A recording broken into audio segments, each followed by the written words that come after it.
नमस्कार दोस्तों, ये नोटिफिकेशन समाज कल्याण विभाग बिहार सरकार की तरफ से आया है, जिसमें बीपीएससी पास छात्रों को 50,000 रुपये एक बार में दिया जा रहा है।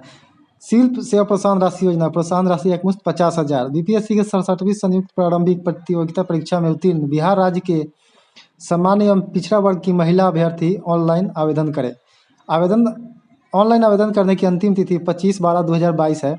ऑनलाइन आवेदन करने के लिए महिला एवं बाल विकास निगम की वेबसाइट https://wdc.bis.nic.in/CARRERS.ASPX पर लॉगिन करें। अधिक जानकारी के लिए हेल्पलाइन नंबर 6122506068 पर संपर्क करें। तो जल्द से जल्द जो आवेदन करने की डेट दिया गया हुआ है वो 25/12/2022 है। उसके पहले जाकर आप आवेदन कर लें और योजना का लाभ उठाएं। और बिहार की किसी भी अपडेट के लिए, जैसे कृषि update, PM Kisan, Aadhaar card, PAN card, voter ID card, matric inter scholarship, matric inter exam इत्यादि के लिए चैनल को सब्सक्राइब कर दीजिएगा, वीडियो को लाइक कर दीजिएगा। बहुत बहुत धन्यवाद।